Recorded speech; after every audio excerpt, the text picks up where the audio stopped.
India और पाकिस्तान के दरमियान इस वक्त जो डिप्लोमेटिक स्ट्रेंथ है that is even further below to the level of 1971। Okay. 1971 में जो वॉर हुई थी इंडिया पाकिस्तान की बांग्लादेश वाली जो वॉर हुई जिसके थी, बाद टोटली बंद कर दिया उसके था। उस वक्त जो डिप्लोमेटिक स्ट्रेंथ जो है वो बहुत रिड्यूस की गई थी।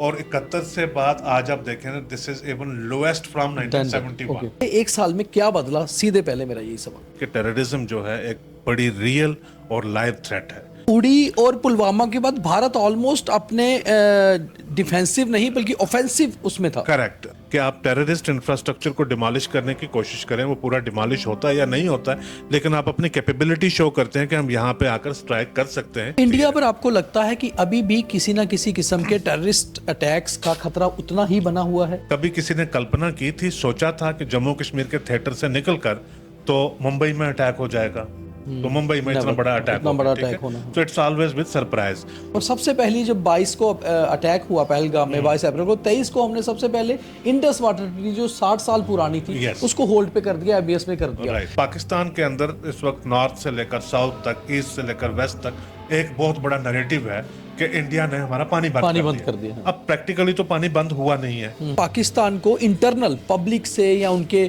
थिंकर से, उनकी मीडिया से ये प्रेशर है कि कहीं ना कहीं इस ट्रीटी पे भारत से बात करो। मिसट्रस्ट दोनों मुल्कों के बीच में ऐसा है कि उसमें एक फियर फैक्टर जो है वो हमेशा बना रहता है कि इंडिया ऊपर है, बड़ा है, दरिया वहां से आते हैं। अब पाकिस्तान ने रिग्रेट नहीं किया कि उन्होंने वो आतंकी हमले करवाया, उसके लिए फील नहीं किया, और भारत ने कभी कोशिश नहीं की। ईद दिवाली पर जो मिठाइयाँ लाइन ऑफ कंट्रोल या बॉर्डर पे बटती थी वो नहीं बटी। तो क्या आज की डेट में भारत पाकिस्तान के बीच ऐसी सिचुएशन है कि कोई बातचीत शुरू हो? पॉलिटिकल एनवायरनमेंट एक बड़े खास किस्म का है। पहले एक पॉलिटिकल एनवायरनमेंट मुख्तलिफ था, उसमें अभी थोड़ा सा डिफरेंट है। अभी बिश्केक में मीटिंग थी शंघाई कोऑपरेशन ऑर्गेनाइजेशन के डिफेंस मिनिस्टर्स की, तो वहां पे इंडिया के डिफेंस मिनिस्टर भी थे और पाकिस्तान के डिफेंस मिनिस्टर भी थे। आपस में उनकी कोई उस तरह से सिंबॉलिक बातचीत तो नहीं हुई, but of course they shared the table, they shared room. कहीं ना कहीं हमारे रिलेशंस में हमेशा पाकिस्तान ने हमें पीठ में छुरा घोंपा है, तो अब हम अपनी ऑफेंसिव स्ट्रेटजी रखें, बातचीत ना करें। आप उसको कैसे देखते हैं? नवाज शरीफ को लाने के लिए उन्होंने पूरे साउथ एशिया के सारे लीडर्स को बुलाया ताकि ये जस्टिफाई हो जाए। तो प्राइमरीली जो है मसला ये था कि वो तो मतलब पहल जो है इंडिया की तरफ से हो गई। लेकिन जो ज्यादा समझदार व्यू है वो ये कहता है कि इंडिया को हमेशा अपनी जो एक ग्लोबल स्टेचर है उसको देखते रहना चाहिए। भारत और पाकिस्तान के बीच क्राइसिस के बाद हुआ ऑपरेशन सिंदूर, अब 1 साल होने को है। 1 साल में दोनों पड़ोसियों के बीच क्या कुछ बदला? क्या रिश्ते ज्यादा कड़वे हुए या फिर कोशिश की गई कि दुरुस्त किए जाएं? क्या ऑपरेशन सिंदूर के बाद पाकिस्तान कुछ सुधरा? और जिस तरह से मिडिल ईस्ट में क्राइसिस चल रहा है, क्या उसका भारत पाकिस्तान के संबंधों पर कोई असर पड़ेगा? इसे बीच इंडस वाटर ट्रीटी अभी भी एबीएस में है। ऑपरेशन सिंदूर के बाद से लेकर अभी तक हम हमेशा सीमाओं पर आमने सामने हैं, और इसी बीच बहुत सारे बयान हमारे प्रधानमंत्री या रक्षा मंत्री के ये आते हैं कि भारतीय सेना हमेशा तैयार है, और अगर कोई भी टेरर एक्ट पाकिस्तान की तरफ से हुआ तो उसे एक्ट ऑफ वार माना जाएगा। इसके ऊपर बात करनी बहुत जरूरी है, और बात वही कर सकता है जिसने 1 साल तक इसे डीपली समझा हो।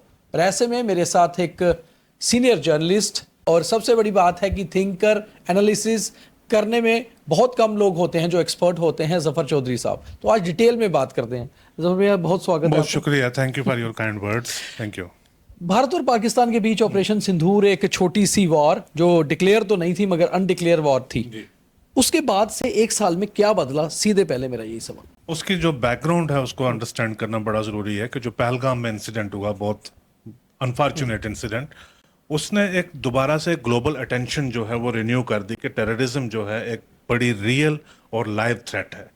और उसको जब इंटीग्रेट करके देखा जाता है कि टेररिज्म आ कहाँ से रहा है, डायरेक्टेड कहाँ से हो रहा है, तो उसमें जैसे अभी भी डिफेंस मिनिस्टर ने कहा है कि जो स्टेट स्पॉन्सर्ड या स्टेट एडेड या स्टेट सपोर्ट, तो एक दुनिया में उसके बारे में एक चर्चा होगी, एक अटेंशन जो है वो आगे एक ग्लोबल कंसर्न हो गया, क्योंकि इंडिया और पाकिस्तान जो है न्यूक्लियर आर्म स्टेट्स हैं और इनके बीच में कन्फ्लिक्ट ना हो, ऐसा दुनिया की भी एक कोशिश रही है। हालांकि दुनिया को ये पाठ पढ़ाने वाले जो हैं वो खुद ही आज इंस्टेबिलिटी कॉज कर रहे हैं बहुत ज्यादा, but this has been a concern कि एक ह्यूमैनिटी के लिए बहुत बड़ा चैलेंज बन जाएगा। तो पहलगाम का जो इंसिडेंट हुआ अनफॉर्चुनेट, उसके बाद ऑपरेशन सिंदूर इंडिया ने जिस तरह से कंडक्ट किया, बड़ा इंटरेस्टिंग है उसको अंडरस्टैंड करने के लिए कि मुझे लगता है कि इंडिया का ऑलरेडी एक तैयारी थी कि अगर कोई बड़ा अटैक यहाँ पे होगा, इनटॉलरेबल कोई चीज़ होगी, तो हम ये करेंगे, यानी हम इंटरनेशनल बॉर्डर को लाइन ऑफ कंट्रोल से जाके हम अंदर जाके हम अटैक करेंगे और जो टेररिस्ट इंफ्रास्ट्रक्चर है उसके ऊपर जाके हम अटैक करेंगे। तो आपका कहना है कि उड़ी और पुलवामा के बाद भारत ऑलमोस्ट अपने डिफेंसिव नहीं बल्कि ऑफेंसिव उसमें था। करेक्ट। अब ये चीजें ये हुई हैं कि कुछ पैरामीटर्स होते हैं कि पहले कोई चीज हो जाती है जी, डायलॉग करते हैं, फिर उसके बाद कोई हो जाती है कि लाइन ऑफ कंट्रोल के ऊपर थोड़ा सा हम इसको माउंट करते हैं प्रेशर ज्यादा, उसके बाद शायद कोई मैसेज जाएगा।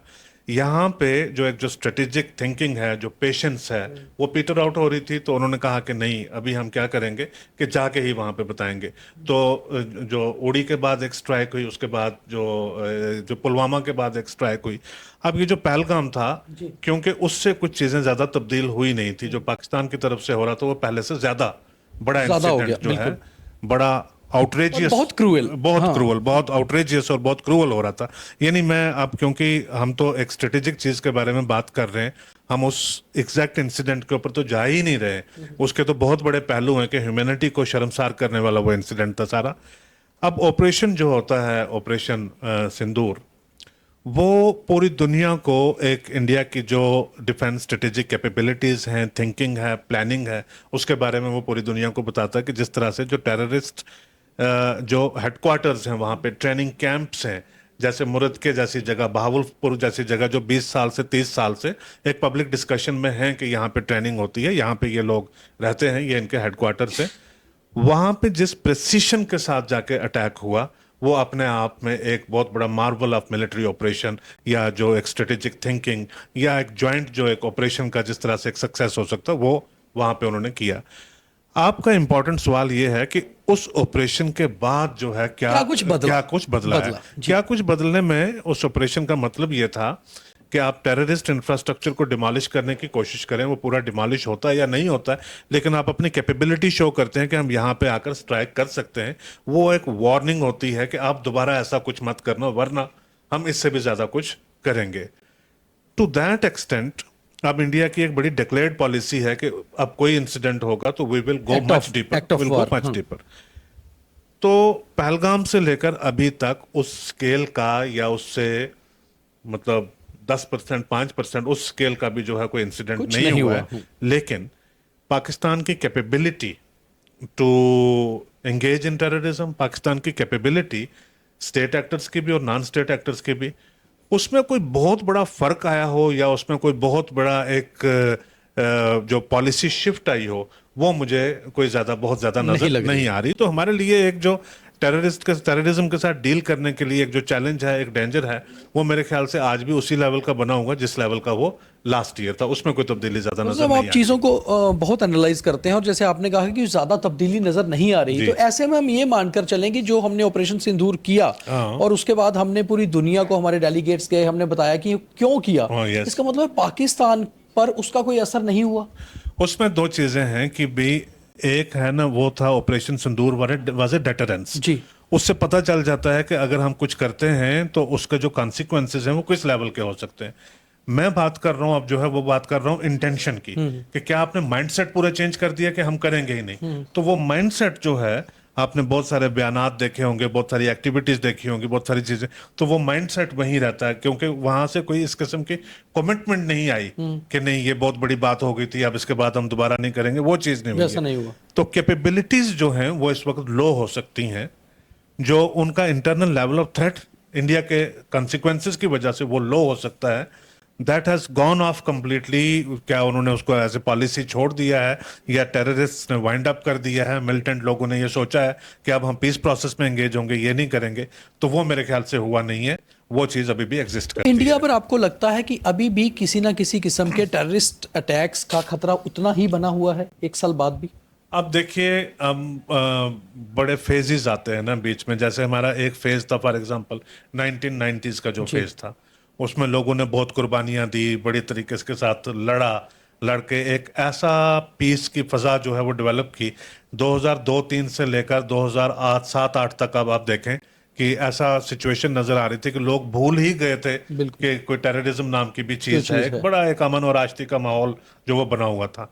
कभी किसी ने कल्पना की थी, सोचा था कि जम्मू कश्मीर के थिएटर से निकलकर तो मुंबई में अटैक हो जाएगा, तो मुंबई में इतना नेवर, बड़ा अटैक इतना होगा, बड़ा ठीक है। अटैक होना, हाँ। तो इट्स ऑलवेज विद सरप्राइज। उसके बाद एक जो फाइट है वो चलती रही 2009 से 13-14 तक भी, ये काफी हद तक वो चलता रहा, उसके ऊपर कंट्रोल पाने की कोशिश है। एक वक्त में था, आप 2014-15 में आपने मीडिया में पढ़ा होगा, खुद आपने नोटिस किया होगा कि आता था कि जितने भी बड़े टेररिस्ट कमांडर्स हैं या वो सरेंडर कर गए या मार दिए या मार गए दिए या गए। भाग गए या जी। कुछ हो गया। अब जो है रेजिडुअल ही है, कुछ ना कुछ है। फिर 2016-17 के बाद आप देखें कि किस तरीके से वो दोबारा फिर से वो राइज हो गया। तो वो एक चैलेंज, एक एलिमेंट ऑफ सरप्राइज होता है, उसमें कोई प्रिडिक्शन नहीं की जा सकती है 3 महीने बाद, 6 महीने बाद, साल के बाद कब हो सकता है। तो आपका जो सवाल है कि क्या इंडिया के सामने वो खतरा बना रहता है, तो वो मेरे ख्याल से यू कैन नेवर से कि ऐसा 2019 के बाद का खास करके एक फेज जब आप कहते हैं स्ट्रीट वायलेंस ऑलमोस्ट खत्म हो गया, टिल दिस डेट जो है वो बिल्कुल। खत्म है, कोई स्ट्रीट वायलेंस कश्मीर में नहीं हो रहा। और उसमें कश्मीर के अपने लोग जो हैं, कश्मीरी लोग हैं, वो इस चीज को लेकर थोड़े खुश हैं कि ये देखिए कि वो नॉर्मल की जिंदगी, बिजनेसेस, बच्चे स्कूल जा पा रहे हैं, तो इवन नॉर्मलाइजेशन लोकल हुई है। रिक्रूटमेंट में भी कमी आई है पहले ऑब्वियसली से, वो जो बहुत ज्यादा। डाटा हम देखते हैं उसके मुताबिक बहुत कम है, वहां पे बहुत कम है। लेकिन बावजूद उसके जो पहलगाम जैसा इंसिडेंट है होता वो हो गया है। अब नेक्स्ट इंसिडेंट कब हो जाता है, ये उसके लिए यहाँ पे हर रोज हर तरीके से तैयारियां चलती रहती हैं, सारी चीज। लेकिन उसको यकीन के साथ ये कहना कि अब दोबारा कोई नहीं इंसिडेंट होगा। नहीं होगा, वो बहुत मुश्किल है। जबर साहब, ये तो मिलिट्री ऑपरेशन की हमने बात की कि किस जी। तरह भारत ने ऑपरेशन सिंदूर करके पाकिस्तान को, ऑपरेशन सिंदूर एक सिर्फ मिलिट्री ऑपरेशन नहीं था, इसके बीच में काफी सारी स्ट्रेटेजिक चीजें भी थी। बिल्कुल। और सबसे पहली जब 22 को अटैक हुआ पहलगाम में, 22 अप्रैल को, 23 को हमने सबसे पहले इंडस वाटर ट्रीटी जो 60 साल पुरानी थी, Yes. उसको होल्ड पे कर दिया, एबीएस में कर दिया। Right. क्या आपको लगता है उन स्ट्रेटेजिक चीजों का पाकिस्तान पे असर हुआ? देखिए, इंडस वाटर ट्रीटी जो है, जिस दिन इसको अबेयंस में किया था, उस दिन वो एक एक्सप्रेशन ऑफ एंगर था। जी। तो इसको एक इवेंट के तौर पे नहीं देखा जाना चाहिए। This has to be seen in terms of a process. Process में 2-3 चीजें हैं। पहली चीज ये है कि जब वो ट्रीटी कंक्लूड होती है 1960 में, तो उसका जो सबसे इंपॉर्टेंट पैराग्राफ है वो ये कहता है कि this is concluded in goodwill. Goodwill का अब मतलब ये है एक कि दूसरे के इंडिया ने बेहतरी के एक लिए। बहुत बड़ा हाँ। मॉरल स्टैंड लिया। इंडिया एक upper riparian state, Pakistan lower riparian state. तो as upper riparian state and in recognition of the fact कि एक वक्त में हम इकट्ठे ही थे, ये पानी हमारे साझे थे, ये हवाएं हमारी साझी थी, सारी चीजें थी। उन सारी चीजों को ध्यान में रखते हुए, जिस तरह से बड़ा भाई कहता है कि ये आप लीजिए, फरागदिली के साथ जो है वो कीजिए, तो 3 दरियाओं के ऊपर कंट्रोल दे दिया, सारी चीज कर दी, वो हो गया गुडविल में। अब गुडविल जो है उसको सस्टेन करना पड़ता है दोनों तरफ से। उस वक्त जो स्टेटमेंट गवर्नमेंट ऑफ इंडिया ने इशू की थी जब ये पहलगाम के बाद, तो उन्होंने कहा था कि गुडविल में हमने कंक्लूड किया था, वो गुडविल रही नहीं वैसे है, अब तो लिहाजा situation है हम नहीं, इसको हाँ। जो हालात आज हमारे दरमियान हैं, हम इनको उसको उन हालातों के देखेंगे। संदर्भ में आप जी। इसको हम देखते। लेकिन ये हो गया, एक जज्बात की बात होगी। अब टेक्निकली इसमें यह है कि 1960 में जिस तरह से ग्लेशियर्स आपके पास थी, 2025-26 में वैसे नहीं है। 1960 में जितनी बारिश हुआ करती थी, दरिया जिस तरह से रिचार्ज होते थे, उतने आज नहीं है। दरियाओं का जितना बहाव था उतना आज नहीं है। 1960 में पानी की जिस तरह से जरूरत थी, आज उससे बहुत ज्यादा है। तो हाइड्रोलिक जो कंडीशंस हैं वो 1960 की डिफरेंट थी, आज की वो डिफरेंट है। इसके चलते गुज़श्ता कई सालों से इंडिया रिटर्न में पाकिस्तान को देता आ रहा है कि आओ हम दोबारा बैठते हैं और इसको ट्रीटी को हम थोड़ा रीनेगोशिएट करते हैं, इसके बारे में हम दोबारा बात करते हैं। उसमें पाकिस्तान ने रिलक्टेंस जो है वो शो की। अभी भी जो वर्ड अबेयंस है, जी। It's a very careful diplomatic word. Abeyance का मतलब ये है कि इसको थोड़ा स्थगित किया है स्थगित हमने। किया गया है। इसका मतलब यानी ये कि नहीं hold है पे कि रखा है। हमने होल्ड पे के, इसका मतलब ये नहीं कि ट्रीटी से खत्म हमने कर दी। खत्म कर दिया या वॉकआउट कर दिया है। तो अब वो हालात जो है वो पैदा होने चाहिए। Pakistan should take the next important step कि वो इंडिया को कन्विंस करे, वो हालात पैदा हों और उसके ऊपर दोबारा बातचीत हो। उस स्टेटमेंट में भी ये लिखा हुआ है कि जब दोबारा इसके ऊपर बात होती है तो तब देखते हैं कि क्या होता है। तो उस तरह से इंडस वाटर ट्रीटी को उस संदर्भ में देखे जाने की जरूरत है। मैं इस चीज को अंडरस्टैंड करता हूं बहुत अच्छे तरीके से कि जब आपको कोई पानी डिनाई करता है तो उसका चर्चा बहुत ज्यादा होता है, उसको ह्यूमैनिटेरियन और सारे मामले जो हैं उसके बारे में। तो पाकिस्तान के अंदर इस वक्त नॉर्थ से लेकर साउथ तक, ईस्ट से लेकर वेस्ट तक एक बहुत बड़ा नैरेटिव है कि इंडिया ने हमारा पानी पानी बंद बंद कर दिया, हाँ। अब प्रैक्टिकली तो पानी बंद हुआ नहीं है, सियासी तौर के ऊपर ये कहा गया कि पानी बंद जी। करेंगे, प्रैक्टिकली तो हुआ नहीं। दरिया से जितना पानी जिस वो तरह तो से बह रहा है। बह रहा था, कोई एक मुझे कोई डैम तो ऐसा दिखा बन नहीं नहीं जहां हमने सकता, रोका कोई हो। कोई कोई कोई और इतनी नहर ही जल्दी बनी बन नहीं हो, सकता, कोई इतनी जल्दी भी नहीं बन कोई सकता। नहर ही मुझे बता दे कि जिसमें से पानी डाइवर्ट किया हो, तो पाकिस्तान में जितना पहले जाता था उतना आज भी जा रहा है। लेकिन हाँ, वो थ्रेटन महसूस करते हैं, तो उस थ्रेट को ओवरकम करने के लिए ट्रीटी में बहुत सारे प्रोविजंस हैं, वो इन्वोक करके कमीशन को एक्टिवेट करके वो बात करके पाकिस्तान को एग्री करना चाहिए कि इंडिया के साथ उसको ट्रीटी को एक दोबारा उसके ऊपर डिस्कशन हो, उसको रिव्यू किया जाए। हो सकता है इन द एंड जी। इट्स क्वाइट पॉसिबल कि जब उसको रिव्यू किया जाए, उसके ऊपर दोबारा डिस्कशन हो सकता है, वो उन्हीं के हक में ज्यादा साबित हो सकता है। उन्हीं के जब जी। साइंटिस्ट सारे बैठेंगे, जो हाइड्रोलिक साइंटिस्ट हैं वो बैठेंगे, सारे लोग बैठेंगे, पानी का देखेंगे, वो अपना बताएंगे, ये बताएंगे, हो सकता है वो उनके लिए बेहतर साबित सर हो। साहब, आप पाकिस्तान को आपने अच्छे से स्टडी किया कि पाकिस्तान को इंटरनल पब्लिक से या उनके थिंकर से, उनकी मीडिया से ये प्रेशर है कि कहीं ना कहीं इस ट्रीटी पे भारत से बात करो, उनकी गवर्नमेंट पे? ये जो एक्सपर्ट लोग हैं वो पहले से भी जो अपनी सरकार को वो एक्टिविज्म करते थे, बताते थे कि इसके ऊपर बात करने की जरूरत है। सवाल ये है कि मिसट्रस्ट दोनों मुल्कों के बीच में ऐसा है कि उसमें एक फियर फैक्टर जो है वो हमेशा बना रहता है कि इंडिया ऊपर है, बड़ा है, दरिया वहां से आते हैं, पता नहीं कल क्या हो जाएगा। अब वो क्या होता है कि क्लाइमेट चेंज हो रहा है, ग्लोबल वार्मिंग हो रही है, और बड़े मुख्तलिफ चीज़ों के जी। ऊपर मुख्तलिफ चीज़ें बदलाव आ रहे हैं। बदलाव आते जा रहे हैं। पानी का जो डिस्चार्ज है वैसे ही बहुत ज़्यादा कम है। आप ये कश्मीर वैली का फॉर एग्जांपल आप देखिए कि कितने लोग जो है वो एग्रीकल्चर को छोड़ के सारे हॉर्टिकल्चर की Shift तरफ किए जा हैं, रहे हैं, जी। क्योंकि वो आपका इरिगेशन इतना हाँ, नहीं है जिससे कम आप है। उसको सस्टेन कर पाए। आप फसल यहाँ पे पंजाब हरियाणा की या हिंदुस्तान के मुख्तलिफ जगहों की आप देखें, वहां पे पानी की बहुत कमी है, बारिशें बहुत कम हो रही हैं, जी। गर्मी इतनी बढ़ रही है। इस वक्त जो है हिंदुस्तान एक आग का गोला बना हुआ है ऑलरेडी। लेकिन पाकिस्तान में जब गर्मी बढ़ती, बारिश कम होती है, एक साइकोलॉजिकली जो है उनको लगता है कि ये हिंदुस्तान की तरफ से तरफ से ज्यादती हुआ है, जी। हिंदुस्तान की तरफ से ज्यादती हो रही है। ठीक है, जब कम्युनिकेशन अच्छी होगी, एक दूसरे के साथ बातचीत होगी, सारी चीज होगी जैसे पहले हुआ करती थी, कोई नई बात नहीं, एक ही सिविलाइजेशन है सारी, जब वो होगी तो वो जब उधर होगा तो वो इधर से पता लगाएंगे, अच्छा जी उधर भी बारिश हो रही है कि नहीं, दरियाओं में पानी है या नहीं है। तो वो फियर जो है वो एक पाकिस्तान में बहुत ज्यादा साइकोलॉजिकली लोग बड़े स्ट्रेस्ड हैं। आज एक ऐसा समय है जफर साहब, जब हम मिडल ईस्ट में बहुत ज़्यादा क्राइसिस देख रहे हैं। ईरान और यूएस के बीच में एक वॉर भी हुई और उस वॉर के बाद बातचीत भी साथ ही साथ शुरू हो गई। हालांकि कड़वाहट शायद भारत पाकिस्तान से ज़्यादा है दोनों मुल्कों में, मगर उसके बावजूद एक साल के बाद, ऑपरेशन सिंदूर के एक साल के बाद, भारत पाकिस्तान के रिश्तों में कोई बहुत बदलाव नहीं आया। पाकिस्तान ने रिग्रेट नहीं किया कि उन्होंने वो आतंकी हमले करवाया, उसके लिए फील नहीं किया, और भारत ने कभी कोशिश नहीं की, क्योंकि हमने क्रिकेट भी खेला तो दोनों मुल्कों से बाहर जाके ही खेला। बिल्कुल, बिल्कुल, बिल्कुल। ईद दिवाली पर जो मिठाइयां लाइन ऑफ कंट्रोल या बॉर्डर पे बटती थी वो नहीं बटी।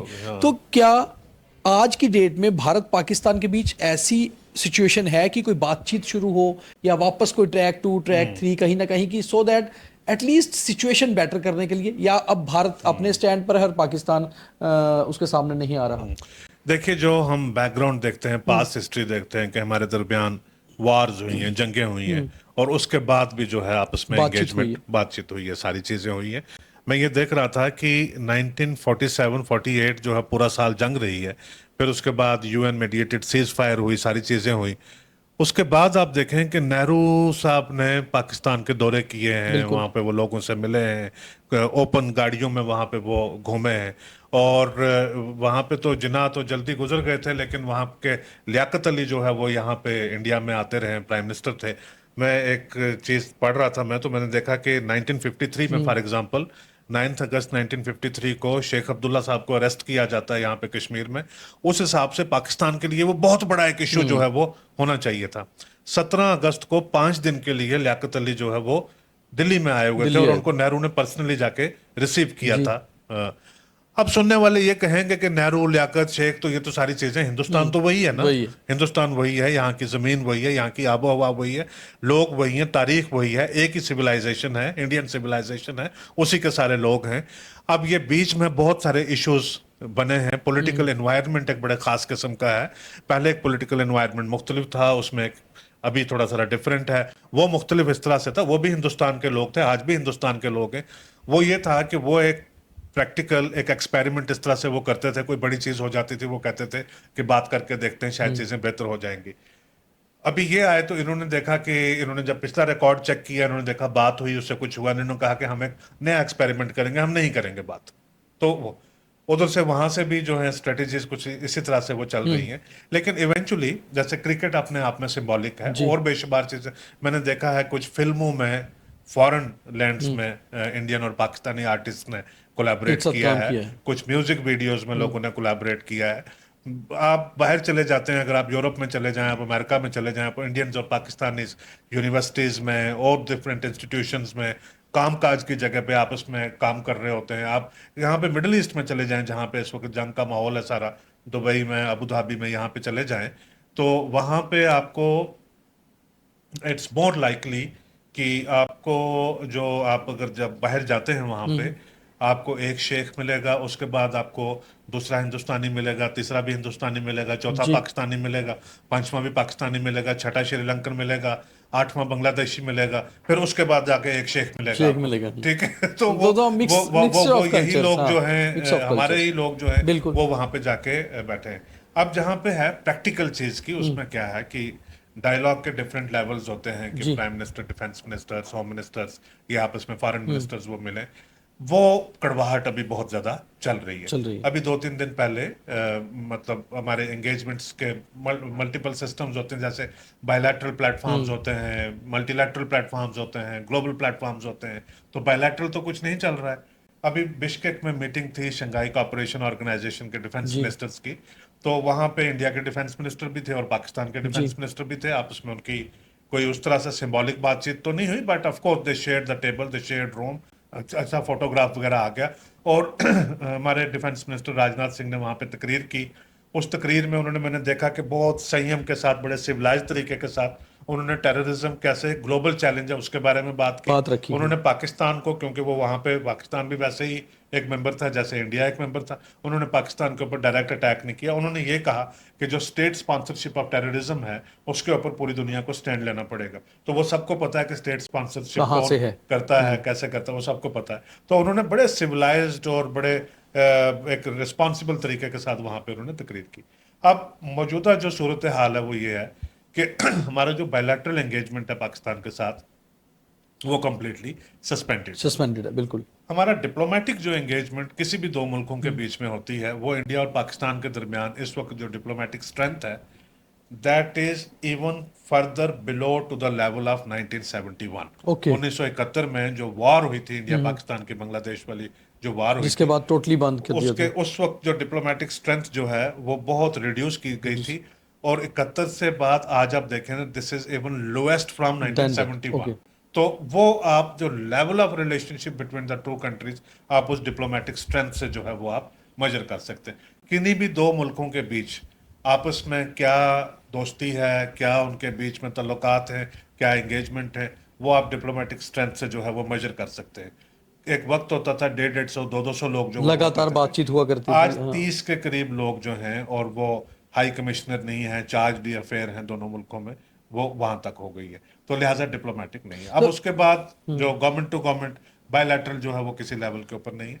आपने बीच में सवाल पूछा था ट्रैक 2 का। ट्रैक 2, जी, जैसे ट्रैक ट्रैक 2, 2 ट्रैक में 1.5, क्या होता है ट्रैक 3, ऐसे कि बातचीत। कमिटेड लोग होते जी। हैं, दोनों मुल्कों के बीच में होते हैं, उन्होंने सरकारों के बीच में काम किया हुआ होता जी। है, और वो जब वो एक्टिव अपने करियर में होते हैं, तो तब उन्होंने डायरेक्ट ट्रैक 1 में जो है वो बातचीत की हुई होती है उनके साथ। वो कंसर्न्स होते हैं उनके, दे कीप ऑन एंगेजिंग। तो मेरी इतला है कि ये जो जब से हुआ है ऑपरेशन सिंदूर, तब से बहुत सारे ऐसे राउंड जो हैं, बल्कि इफ वी कंपेयर जो 2019 से लेकर 2025 तक के बीच में अगर फ्रीक्वेंसी को हम कंपेयर करें कि कितने ट्रैक 2 डायलॉग हुए हैं, उसको अगर हम कंपेयर करें 2024 से लेकर 25 से लेकर अभी सिंदूर से लेकर अभी जी। तक, तो उसकी फ्रीक्वेंसी ज्यादा हुई है। वो ज्यादा इसलिए हुई, 7-8 राउंड जो है वो बातचीत के हुए, उसकी इसलिए हुई कि लोग फील करते हैं कि जो ये स्टेटस को बना हुआ है ये ज्यादा देर तक सस्टेनेबल नहीं नहीं रहेगा। है, इसको ऐसे रखना नहीं चाहिए, सिचुएशन को चेंज करने का एफर्ट जो है वो करना चाहिए। तो वो बातचीत जो है वो चलती रहती है, सरकारें भी उससे जो है वाकिफ होती हैं। जफर साहब, आप बहुत अच्छे से इस सब्जेक्ट को, साउथ ईस्ट एशिया को समझते हैं, भारत पाकिस्तान रिलेशंस को। खास तौर पे एक और बहुत बड़ी बात है कि भारत का एक तबका, जिसमें एक तबका मीडिया का, इंटेलेक्चुअल्स का, थिंकर्स का भी है, जो वो ये मानता है कि 99 में जब कारगिल हुआ, उससे पहले वाजपेयी जी वहाँ गए तो कारगिल हुआ, उसके बाद मुशर्रफ यहाँ आए तो 1-2 साल बाद सिचुएशन खराब हुई, मुंबई 11 भी हो गया, उसके बाद मोदी जी ने इनिशिएटिव लिया, जैसे ही प्रधानमंत्री बने पाकिस्तान गए, उसके बाद हमारे रिश्ते खराब हुए, सही। तो उड़ी हो गया। तो कहीं ना कहीं हमारे रिलेशंस में हमेशा पाकिस्तान ने हमें पीठ में छुरा घोंपा है। तो अब हम अपनी ऑफेंसिव स्ट्रेटजी रखें, बातचीत ना करें, आप उसको कैसे देखते हैं? और एक तबका ये मानता है कि नहीं, बातचीत होनी चाहिए, कभी भी हम लंबे समय तक, जैसे आपने कहा कि ऐसे होल्ड पे बातचीत नहीं रख सकते। राइट। उसमें क्या है कि ये जो 3-4 चीजें जो आपने पीछे जी। क्रोनोलॉजी जो जी। है वो बताई, वो ये है कि ये पाकिस्तान के अंदर की एक ये प्रॉब्लम है जी। कि जब वाजपेयी नवाज शरीफ के साथ मिल रहे थे, तब पाकिस्तान के अंदर ही कोई पावरफुल था जो इस चीज के हक में नहीं था, नहीं था। और उसने अपने तरीके से करगिल करके दिखाया। अब वही बाद में पावर आया, वो पावर में आया जब वो आगरा में एंगेज कर रहा था, उसने काफी सालों तक उसको सस्टेन किया। बाद में एक माहौल ऐसा बना कि एक चीज थी कि जो जो 2004 से लेकर 8 के बीच में जो बातचीत चल रही थी, उसको कभी मुशर्रफ फार्मूला, कभी 4 पॉइंट फार्मूला, कभी कोई चीज कहते। जब सियासी हालात वहां पे बदले, तो उसके बाद उसका नाम भी लेने के लिए वहां पे कोई राजी नहीं था। कोई राजी नहीं था, कोई तैयार नहीं था। मोदी साहब ने जब अपनी ओथ ली, तो हमारे जो बड़े ही निहायत ही जानकार जराए हैं, वो ये बताते हैं कि मोदी वाज वेरी कीन कि नवाज शरीफ उनकी स्वेरिंग इन सेरेमनी में आए। लेकिन उनको ये भी था कि मैं अपने मुल्क के लोगों के सामने जस्टिफाई कैसे करूंगा कि नवाज शरीफ ही क्यों। तो नवाज शरीफ को लाने के लिए उन्होंने पूरे साउथ एशिया के सारे लीडर्स को बुलाया ताकि ये जस्टिफाई हो जाए।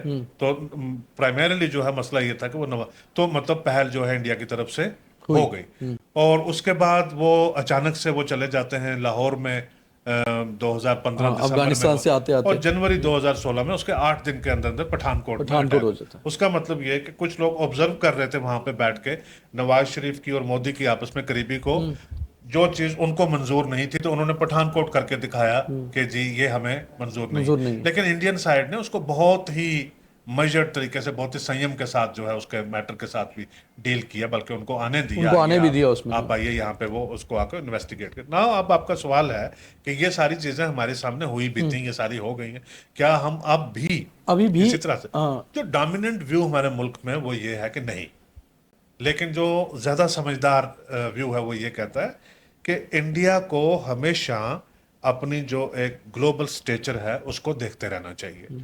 उस ग्लोबल स्टेचर के मुताबिक क्या है कि आप अपने रीजन में अपने पड़ोसी के साथ आपने क्या चीजें तय की, किस तरह से आपने उसको मामलात को ठीक किया, वो आपके लिए एक एक एक मार्कर बन जाता है, एक मार्कर बन जाता है। ठीक है, आज कहीं पे दुनिया में अगर कंफ्लिक्ट हो रहा हो, ईरान में कंफ्लिक्ट हो रहा है, अमेरिका इजराइल जो है वो वार कर रहे हैं वहां पे, तो all of a sudden Pakistan mediator बन गया। बिल्कुल।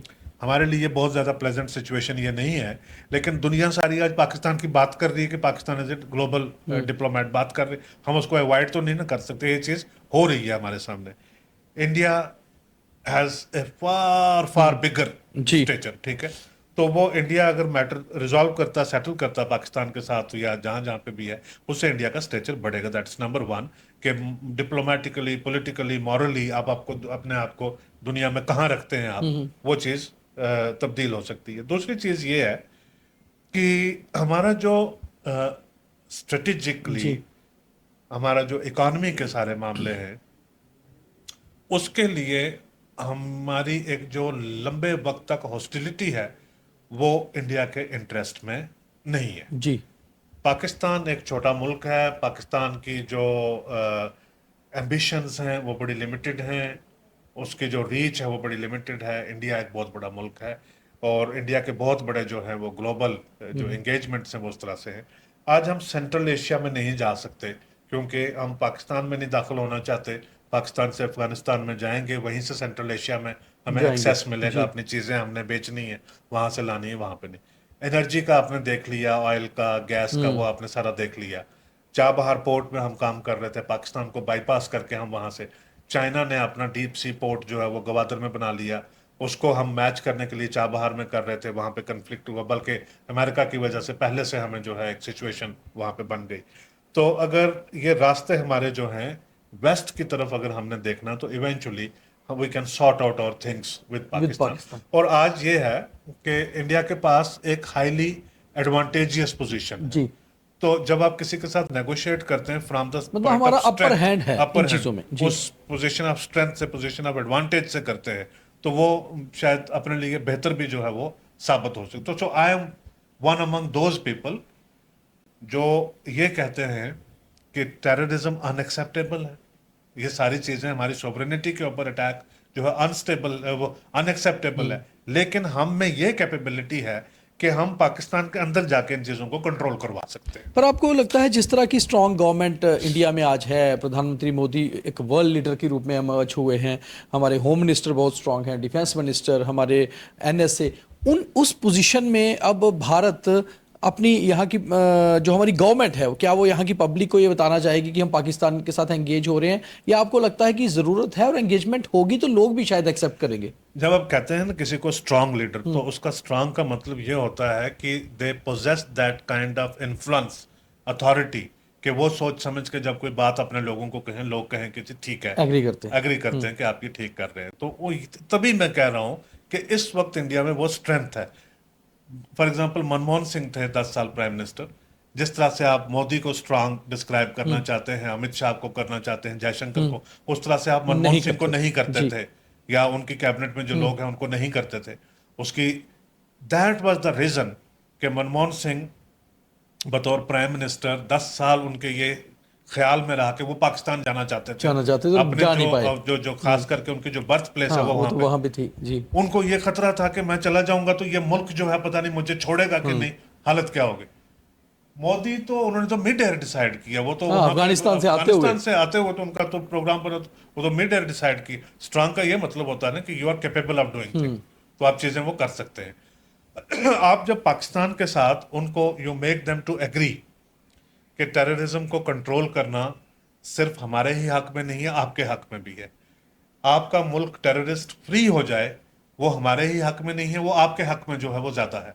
जब एक ऐसी फजा बनती है तो कहते हैं हम मिलकर काम करते हैं। उस वक्त मुझे लगता है कि पूरा हिंदुस्तान जो है वो अप्रिशिएट करेगा प्राइम मिनिस्टर को कि आपने ये इतना काम कर दिया, जो नेहरू के वक्त से अभी तक जो पेंडिंग था आपने ये काम जो कर मिडिल दिया। ईस्ट में अभी वॉर हुई, क्राइसिस हुए, उसके बाद पाकिस्तान ने कोशिश की नेगोशिएट करने की टॉक्स, ऐसे में इंडिया पाकिस्तान रिलेशंस पे कुछ आप किस तरह का असर देखते हैं? उसमें यह है कि जो रीजनल बड़ी अथॉरिटी जो है वो तो इंडिया है। इंडिया के जो रिलेशनशिप है ईरान के साथ, वो तो पाकिस्तान के बर्थ को भी प्रीडेट करते हैं। Predate वो करते सारे हैं, बिल्कुल। सिविलाइजेशनल रिलेशनशिप्स हैं। ऊपर से इंडिया ने एक तो हमारी जो पॉलिसी थी नॉन अलाइनमेंट की ओवर द डेकेड, नेहरू के वक्त से सारी चली आ रही थी, वो जो मौजूदा रिजीम है इन्होंने भी उसको एक बड़े स्ट्रेटेजिक तरीके के साथ कंडक्ट करने की कोशिश की कि अमेरिका के साथ भी रिलेशन हो, इसराइल के साथ भी हो। लेकिन जब वो एक क्राइसिस का मोमेंट आया, वो उस तरह से ज़्यादा चीज़ जो है वो प्ले नहीं कर पाई। लेकिन अब जब ये एक क्राइसिस वहां पे बना है, India could have played a far bigger role. Pakistan से भी बहुत बड़ा रोल वो प्ले कर सकते थे। लेकिन पाकिस्तान की एक पर्टिकुलर सिनारियो में एक स्ट्रेटेजिक डेप्थ जो है वो डिफरेंट है। एक लंबा बॉर्डर वो ईरान के साथ शेयर करते हैं और बहुत सारी चीजें, जिसकी वजह से वो, और अमेरिका के साथ जिस तरह से रिलेशनशिप उनका इवॉल्व हुआ है ओवर लास्ट 1 ईयर, तो वो एक गो बिटवीन बन गए। एक अच्छी उनको एक डिप्लोमेटिक पोजीशन उसमें मिल गई, जिसके बारे में आज दुनिया बात कर रही है। वॉर का आजकल क्या है कि दुनिया में कहीं पे भी वॉर होती है, ईरान और अमेरिका में हो रही है, वो हमसे बहुत दूर है। बिल्कुल, that affects each of us individually. Exactly. वो हमारे घर तक जो है उसका असर असर होता है। पहुंचता है। अगर मुझ तक, आप तक उसका डायरेक्ट प्रैक्टिकल असर आज तक नहीं पहुंच पाया है, ये अगर वार इसी तरह से चलती रहेगी, महीने के बाद, 2 महीने के बाद ऐसी बहुत सारी चीजें हमारे साथ होनी शुरू होंगी। हम उसका पता लगाएंगे तो पता चलेगा, क्योंकि ये जो वार वहां पे हो उस रही वजह से थी, हुआ। उसकी वजह से ये सारी चीज इकोनॉमिकली, फाइनेंशियली और हमारे एसेंशियल कमोडिटीज पे अफेक्ट हो रहा है। Number of things. आप देखिए कि जो एविएशन ही है आपकी, वो हाँ, सारी उस जो पे असर स्ट्रैंड हो होता है। जाती है, सारी चीजें जो है वो बिल्कुल। हिल कर रह जाती हैं।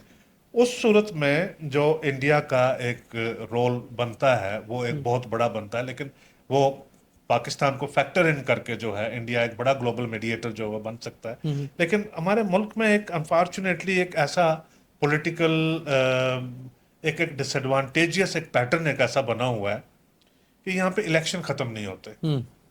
अभी 3-4 इलेक्शन आपके ये होंगे, 6 महीने के बाद और इलेक्शन हो जाएंगे, जी। उसके बाद वो हमारी जो डोमेस्टिक पॉलिटिक्स है वो थोड़ी सारी हम engage पोलराइज रखते हो हैं, गई है, थोड़ी बाइनरी उसमें आ चुकी हुई है। तो लिहाजा हम जिस तरह से हम इंटरनेशनल एंगेजमेंट करना चाहते हैं उसका इम्पैक्ट हमारी डोमेस्टिक उस पॉलिटिक्स पे के ऊपर आता पड़ता है, है। बिल्कुल। उसको हम हाथ से जाने नहीं देना चाहते, क्योंकि पावर में उसको सत्ता में रहना, it's very easy to criticise कि आप मोदी को, अमित शाह को आप क्रिटिसाइज करें कि आप पूरा साल तकरीरी करते रहते हैं, दुनिया में क्या हो रहा है, देश में क्या हो रहा है, आप उसके बारे में नहीं देखते। लेकिन अगर आप उनके पॉइंट ऑफ व्यू से देखें तो जब आप पावर, एक प्रैक्टिकल चीज है कि पावर में बने रहने के लिए बने रहने आपको के सारी जरूरी चीजें ये सारी चीजें करनी पड़ती हैं। एक लॉन्गर रन में जो मैं कहता हूँ, शॉर्ट टर्म में हमने बहुत सारी चीजों के ऊपर जो मिस आउट किया है, बहुत सारी अपॉर्चुनिटीज जो हमने लूज की हैं, but in the longer run एक चीज जो आ रही है, ये वन नेशन वन इलेक्शन, जी। हालांकि मेरे पॉइंट ऑफ व्यू से वो डेमोक्रेसी की स्पिरिट को बहुत ज्यादा कॉम्प्लीमेंट नहीं करती है। वो आपके नेशनल इलेक्शन हो गए, स्टेट इलेक्शन हो गए, बीच में किसी ने सपोर्ट विड्रा की है, गवर्नमेंट टूट गई, आप क्या करोगे? क्या फिर वो करोगे? दोबारा हाँ। सारा पैटर्न जो है वो डिस्टर्ब हो जाएगा सारा। लेकिन उससे अगर वो एक्सपेरिमेंट से एक मॉरेटोरियम लेकर उसको 10 साल तक या 3 इलेक्शनों तक उसको एक एक्सपेरिमेंट को किया जाए, उससे हमारे ग्लोबल स्टेचर को लेकर बहुत सारी मतलब अपने प्रॉब्लम जो है स्ट्रेटेजिकल वो रिजॉल्व अफेयर्स हो में जाएगी। ज्यादा इन्वॉल्व हो पाते हैं एग्जैक्टली इंटरनेशनली। उससे क्योंकि हमें पता है कि नेक्स्ट इलेक्शन हमारा 5 साल के हाँ, बाद, तो उसके बीच में हमने उस डिसीजन 5 लेने हैं। साल में हम ईरान के साथ कैसे एंगेज करना चाहते हैं, अफगानिस्तान के साथ कैसे करना चाहते हैं, पाकिस्तान को कैसे फिक्स करना चाहते हैं, इसराइल के साथ क्या करना चाहते हैं। We have 4 years with us to fix all those. तो वो मेरे ख्याल से एक चीज जो है, बहुत सारे लोगों ने, बहुत सारे मुल्कों ने दुनिया में इस चीज को अप्लाई किया, वहां पे वो स्टेबिलिटी रहती, they're able to take those decision. तो ये एक इशू है जिसकी वजह से स्ट्रेटेजिकली इंडिया को थोड़ा मेजर्ड, थोड़ा कंटेंट रहना पड़ता है। सर साहब, 90s में इंडियन पार्लियामेंट ने एक रेजोल्यूशन पास किया था कि PoK is an integral part of India. Correct. तब से हम ये लगातार बोलते आ रहे हैं। अब एक ऐसी आवाज, पॉलिटिकल एक आवाज ऐसी उठने लगी है कि अब अगर भारत पाकिस्तान के बीच क्राइसिस होते हैं या फिर कभी अगर टॉक्स होती हैं तो हम पीओके को वापस लेने की बात करेंगे। Right. आपको लगता है कि आज की सिचुएशन में ये नियर फ्यूचर में पॉसिबल है और पीओके में एक ऐसी सिचुएशन है कि वापस आएगा वो भारत के साथ? देखिए, जो मैं ये बार बार एम्फेसाइज करता हूँ कि देश में जो मेजॉरिटी ओपिनियन है वो चाहे जिस तरह भी हो, लेकिन जो एक स्ट्रेटेजिक थिंकिंग अगर आप करें तो इंडिया पाकिस्तान एंगेजमेंट जो है वो अनअवॉइडेबल है। जी। वो आपको एक एंगेजमेंट जो है वो आपको आपस में करनी पड़ेगी, क्योंकि we are one people, one land, one civilisation, one water, one air, वो सारी चीज उसी तरह से है। और वैसे भी आप हमारा अगर एक लार्जर सिविलाइजेशनल व्यू अगर आप देखें तो वो तो हिंदुस्तान की सीमाओं तक थोड़ा सीमित है, वो तो जी। उससे बाहर जाके भी बिल्कुल। उसको उसकी एक इमेजिनेशन है। अब जहां तक सवाल है पीओके का, उसमें 2 चीजें हैं कि हमारा जो पास्ट रिकॉर्ड है, एक्सपीरियंसेस हैं, वो भी सारे हम देख कर कहते जी। हैं। और जिस तरह से दुनिया इस वक्त जो मिलिट्री ऑपरेशन जिस तरह से दुनिया में होते हुए हम अपनी नज़रों के सामने देखते हैं, मिलिटरीली जाकर पीओके को वापस हासिल करना, मेरे ख्याल से वो एक बहुत अच्छा स्ट्रेटजी, बहुत अच्छा फैसला वो नहीं होगा। उसका एक बड़ा एक रीज़न है, उसका ये है कि हमें अपने दोनों मुल्कों की जो क्या कंडीशंस हैं, क्या करंट स्टेटस है, हमारे आगे चैलेंजेस किस किस्म के हैं, वो सारे हमें जो है हमेशा उसका, हमारी national leadership they're aware of that.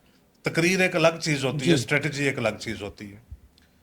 मैं यहाँ से जा रहा था दुबई, ये 2022 की बात है, ये यस 22 की बात है।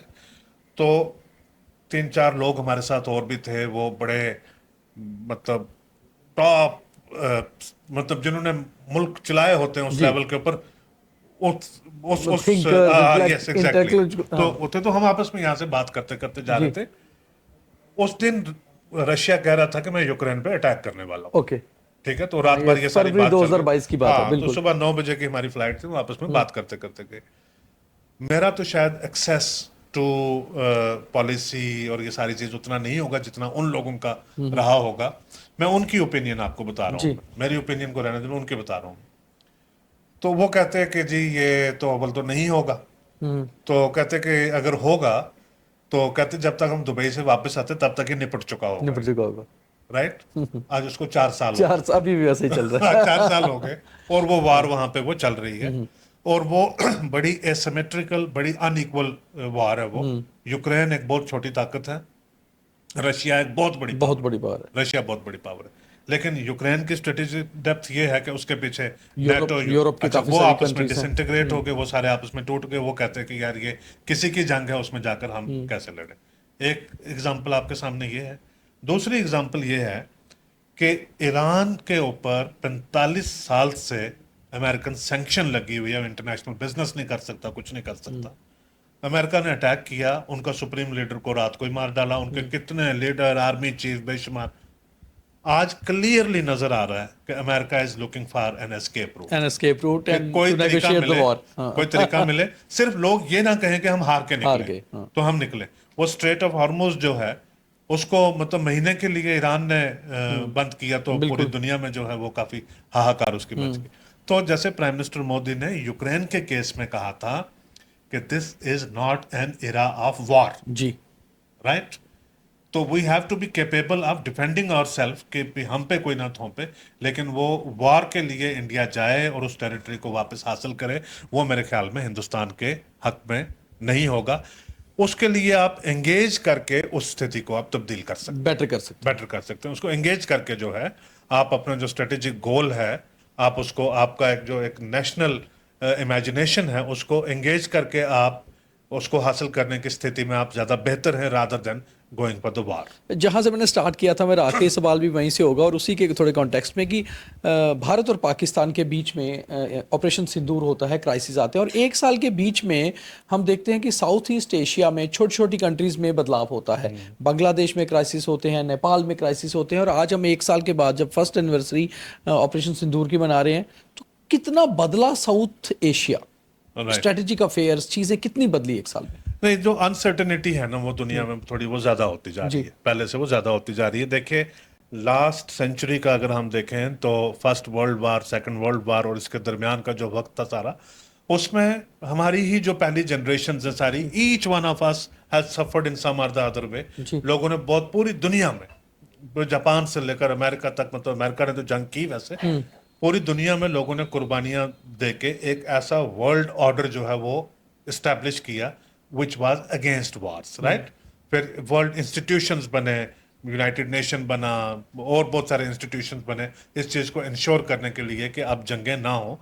तो लिहाजा ये है कि आप पहले की सेंचुरीज में चले जाओ, जंगें ही हुआ करती थी। Her at any point of time आपको देखा कि दुनिया में कत्ल कत्ल कत्ल यही सारा चल रहा है। कभी चंगेज खान निकला हुआ, कभी कोई निकला हुआ, और एक वार खत्म हो रही है, उसके बाद आप पता लगा दूसरी रहे वार हो हैं रही कि है। क्या हुआ। पता चला जी इसमें 500,000 पीपल डाइड, इसमें जी 1,000,000 पीपल डाइड। देख बहुत सारे, मैं दुनिया में कई कई जगह में जाके देखता हूँ तो वहां पे म्यूजियम है, कहीं पे खोपड़ियों का म्यूजियम है, कहीं पे है, तो वो दिखाते और हैं बहुत सारे कि वार हमारा मेमोरियल्स कि हमारा पास्ट जो है वो क्या रहा तो हुआ वार्स का, है, ठीक है, एक खून खराबा जो है वो।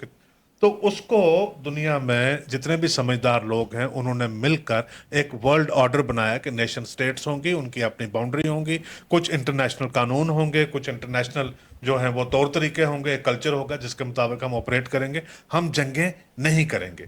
तो we established, built a world against the war. अभी क्या हो रहा है कि पिछले 15-20 साल से हम देखते आ रहे हैं कि वार को लेकर एक रोमांटिसिज्म जो है वो बढ़ता जा रहा है। जो भी देखो वो वार की तरफ जा रहा है। इस वक्त देखो आप कितनी, मतलब ये तो जो इजराइल और फलस्तीन की, तो लेबनान, ईरान, अमेरिका उसमें इन्वॉल्व है, ये यूक्रेन, रशिया, ये तो वो बड़ी हैं जो रोज हम अपने टेलीविजन स्क्रीन के ऊपर जाकर देखते हैं। आप अफ्रीका में चले जाओ, at number of other places आप चले जाओ, इतनी जंगें वहां पे चल रही हैं जिनकी हमारे पास काउंट ही नहीं है, तो वो हो रही है। तो वो एक जो इंस्टेबिलिटी, वो एक जो डिस्टरबेंस है, वो एक ग्लोबल ट्रेंड जो है वो बनता जा रहा है। तो उसमें I would like to come back again. उसमें आप देखो कि अमेरिका जो है for greater period of the past century, वो एक ग्लोबल स्टेबलाइजर रहा है, ग्लोबल इक्वलाइजर रहा है। एक जैसे दुनिया का थानेदार होता है कि जी ये नहीं करना, वो नहीं करना, वो उसने वो किया है। लेकिन अभी अमेरिका ने पिछले बहुत सारे सालों में ये एस्टैब्लिश करके, प्रूव करके बता दिया है कि America is now becoming the biggest mischief monger of this world, right. कि भाई वो वेनेजुला में जाएगा, उसके सदर को उठा कर ले आएगा, ग्रीनलैंड के ऊपर मैं कब्जा करने लगा हूं, ये कर वो। इस सूरत में उसी दुनिया के नक्शे पे अमेरिका भी है, उसी दुनिया के नक्शे पे हिंदुस्तान भी है। We are a world community, उसका एक हम हिस्सा है। इसलिए हिंदुस्तान को वो काम करने चाहिए जो हिंदुस्तान जिनके कैपेबल है, जो हिंदुस्तान की दुनिया में हैसियत है, वो काम जुर्रत के साथ जो है वो कॉन्फिडेंस के साथ करने चाहिए। हिंदुस्तान को ग्लोबल लीडरशिप का रोल जो है वो प्ले करना चाहिए, बजाय इसके कि बांग्लादेश में कुछ हो रहा है तो हम यहाँ पे बैठकर हिंदू मुसलमान करना शुरू कर दें, श्रीलंका में कुछ हो रहा है तो हम तमिल जो है उसका हम देखना शुरू कर दें, बजाय उसके ये we should be a stabilising force in Bangladesh, we should be a stabilising force in Maldives, we should be a stabilising force in Sri Lanka. हम ये देखते रहें और चाइना आके वहां पे उनके साथ डील करके Incursion चला कर जाए जाए, वहां वो पर। करके चला जाए। We should be a stabilising force in Nepal. This is very important कि दुनिया ये देखे कि हिंदुस्तान जो ग्लोबल साउथ है, जहां पे हिंदुस्तान है, वहां पे हिंदुस्तान की अपनी छवि जो है वो कैसी है, पता चले कि जी ये तो बिल्कुल, ये जो सारे मुल्क हैं, वीजा तक नहीं लगता यहाँ पे, इंडिया के लिए वीजा तक नहीं है, आप ऐसे ही आप जा सकते हैं। सो वो एक जो इंस्टेबिलिटी दुनिया में बन रही, वहां पे जो इंडिया जैसी कंट्री है, because India has never gone to war, India ने आज तक पूरी मतलब for hundreds of Histories, years India yes. Has never initiated war against anyone. तो that is India's moral strength. उसके बिना के ऊपर इंडिया जाकर पीस जो वो करवा सकता है, लोगों के साथ रिकॉन्सिलिएशन जो है वो करवा सकता है। तो मेरे ख्याल में रीजनल पोजीशन को हमें उस तरह से देखना और आज हम एक स्ट्रॉन्ग नेशन भी हैं। Of course, yes, thank you very much my pleasure always, बहुत शुक्रिया। तो ऑपरेशन सिंदूर की पहली एनिवर्सरी पर आखिर भारत की पोजीशन क्या है? तो under the leadership of a strong prime minister Narendra Modi हम बहुत ही बेटर पोजीशन में हैं, मगर भारत कभी भी वॉर इनिशिएट नहीं करता। इसलिए हमने कहा कि अगर हमारे ऊपर कोई भी टेरर अटैक होता है तो वो एक्ट ऑफ वॉर समझा जाएगा, मगर दूसरी ओर हम हमेशा ही चाहते हैं कि विश्व में शांति हो और उसके लिए बातचीत के रास्ते खुले हुए हैं। सिर्फ सोचना उन देशों को होगा जहां से टेररिज्म पनप रहा है कि आखिर उन्हें क्या चाहिए। तो शायद आप इस इंटरव्यू को एक साल की जो भारत पाकिस्तान सिचुएशन है उसके संदर्भ में समझते होंगे। इसे ज्यादा से ज्यादा शेयर करिए। बहुत धन्यवाद।